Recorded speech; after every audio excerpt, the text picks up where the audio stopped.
जय गौ माता वंदे गौ मातरम। जय परशुराम गौ फार्म माधवपुर। आप જોઈ રહ્યા છો અત્યારના મોંઘા દાટ ખાણ છે। અત્યારે ખોડના રૂપિયા અત્યારે 2000-2200 રૂપિયા ગુણીનો ભાવ થઈ ગયો। કપાસિયા મોંઘા અને એમાંય પાછું અતિ ઝેરી।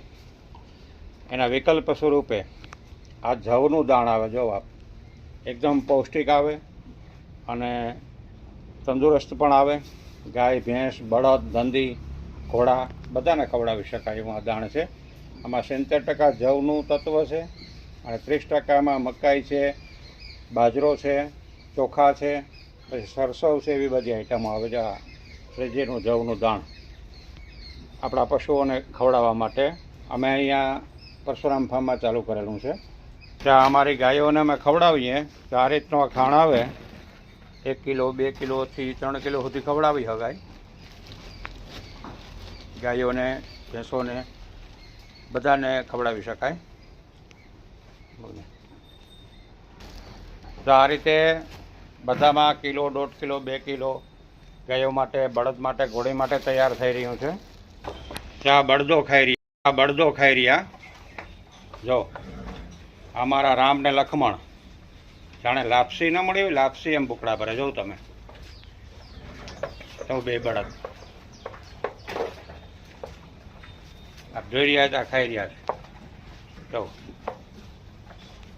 ચાલો અર્જુન વાછડો અમારો જો એ પણ ખાવા માંડ્યો। આ ખાણ એટલું પૌષ્ટિક છે, માલ પણ તાજો તંદુરસ્ત અને નરવો રહી અને એકદમ પૌષ્ટિકતા લાભ આપે। જ્યાં અમારી રેશમ ઘોડીને પણ મૂક્યું ખાણ જો આપ જોઈ રહ્યા છો પણ ખાવા માંડી। જો એના માટે એકદમ તંદુરસ્ત આ ખાણ છે પૌષ્ટિક જવનું। જો આ તો વાટ જોઈએ હવે કે સાંજના કંઈ આપે, તરત બોલાવે એ પણ ખાવા માંડે। એટલે ખાવા માટે તો માલ માટે બહુ સારું છે। તો ખાણ દેવાનો ટાઈમ થયો। અમારી ગૌ માતાઓ જો વાટ જોઈ કે હવે અમને ખવડાવો। જો ઉમરે પડી જો ખાવા હાટું થઈને। જો અમારી ગૌ માતાઓને જવનું ખાણ ખવડાવવાનો ટાઈમ થઈ ગયો તો એક એકને મૂકવામાં આવશે હમણાં। જ્યાં કાંકરેજ ગાય છે અમારી આપ જો એની તંદુરસ્તી જો ખાવા માંડી।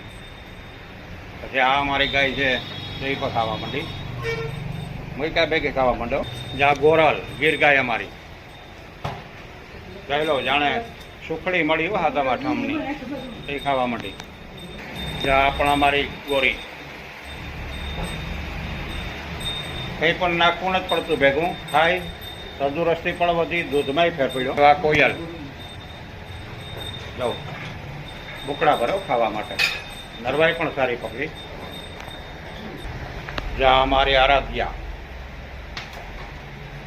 જો બુકડા ભરો ખાવા માટે। આ ટેલાડી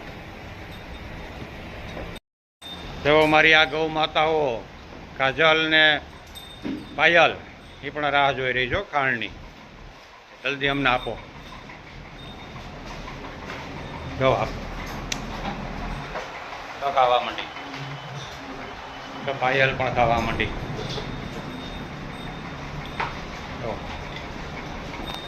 અમારી એક આ નાની વાછડી ની માને દૂધ નહોતું ને એટલે એકદમ હાવ હાડકાના માખડા જેવી હતી આ વાછડી। જો આપ જોઉં છો આ બધી ગાયો પણ આનંદથી ખાઈ રહીશ। એટલે બધા પશુપાલકોને એક રિક્વેસ્ટ છે કે આપણી ગાય ભેંસ બળદ ઘોડા દરેકને ખવડાવવા માટે પૌષ્ટિક અને સસ્તું ને સારું આ 45 કિલોની બેગ આવે અને 850 રૂપિયામાં બેગ મળે। એટલે માધવપુરની આજુબાજુ ગામમાં રહેતા લોકો જય પરશુરામ ફાર્મ જનકભાઈ પુરોહિત, મારા નંબર છે 9898525085। એ કોઈને અહીંયા લાગતા હોય એ અહીં લેવા આવજો। વડોદરાથી રામભાઈની આ મહેનત છે, રામભાઈની ગૌ સેવા પણ અદ્ભુત છે અને એના માટે થઈને જ આપણે પણ આ સ્વાર્થ અને પરમાર્થ બે રીતે આપણે સેવા કરીએ। ગાયોને પણ આપણને સારું પૌષ્ટિક મળે, સસ્તું પડે અને એક ઈબાને ગાયની સેવા થાય। આજે એ પણ એકદમ દુઃખી 20 ગાયોને નંદીને લાવી અને આવા દુષ્કાળના વર્ષમાં આપણે અહીંયા હિંમત કરી તો આપણે બધાને ફરજ છે કે એને સાથ આપીએ આપણે બધા ભેગા થઈને।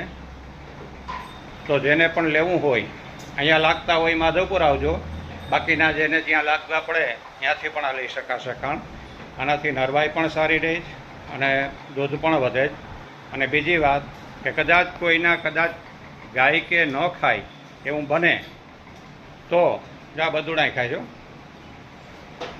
અમારી આ વાછડી તો એકદમ ભાવ નબળી હતી, પણ અત્યારે જો એ પણ તંદુરસ્ત હમણાં થવા માંડી. જો 8-10 દીમાં આનો ફેર પીડ્યો. પણ કદાચ એવું લાગે ને ન ખાય ને તો થોડો ગોળ અને ભૂસો ખવડાવવાના. અમારા મંદિરની ગાયોમાં 2-3 નથી ખાતી, અત્યારે બધા જ ખાવા માંડ્યા. ત્યાંના નદીઓએ ખાવા માંડ્યા. તો જેની પણ ઈચ્છા હોય એ આ મુલાકાત લો. પહેલાં 1 ગુણથી શરૂઆત કરો, ટ્રાય કરો અને પછી વધુ લાભ લો. જનકભાઈ પુરોહિત, માધવપુર ગેળ, શ્રી માધવરાયજી મંદિર કુલગોર.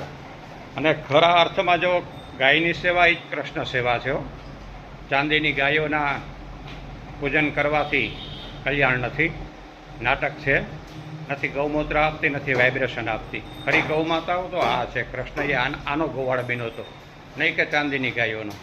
તો આપણે બધા આપણા ગાયો ભેંસો પશુધનને આ ખવડાવીએ, તંદુરસ્ત બનાવીએ. જો ચાટી કેટલી વારમાં તો આ વાછડી.